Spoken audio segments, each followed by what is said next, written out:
என் அன்பு செல்லமே, எத்தனை இடத்தில் நீ தேடினாலும் கிடைக்காத சந்தோஷமானது என்னிடம் இருக்கிறது.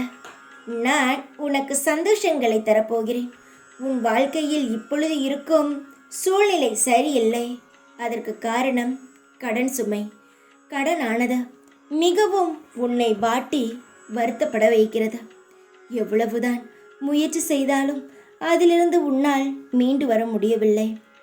தங்கமே, உன்னுடைய வாழ்க்கையில் இப்பொழுது நடந்து கொண்டு இருக்கும் நிலையை பார்த்து நான் வருத்தப்படுகிறேன். அதற்காக உன்னுடன் நான் வந்துவிட்டேன். உன்னுடைய கடன் சுமைகளை என்னுடைய தோளில் போடு, நான் சுமக்கிறேன். அதற்கான வருமானத்தை நான் உனக்கு தருகிறேன். சீக்கிரமாகவே உன் கடன் சுமையானது உன்னிடமிருந்து விலகிவிடும். அளவு கடந்த சோகங்களை பார்த்து நீ அளவு கடந்த சந்தோஷத்தை பார்க்க போகிறாய். ஒவ்வொரு நொடியும் ஏதேதோ கவலைகளுடனும் அவமானங்களுடனும் கேட்பவர்களுக்கு வாயை திறந்து பதில் சொல்ல முடியாத அளவுக்கு உன்னுடைய வாழ்க்கை இருந்தது. ஆனால் இனி கேட்பவர்களுக்கு தலை நிமிர்ந்து பதிலை நீ சொல்லக்கூடிய தகுதியையும் உன்னுடைய தரத்தையும் நான் உயர்த்தப் போகிறேன். உன்னுடைய வாழ்க்கையின் தரமானது இப்பொழுது கீழே இருக்கிறது.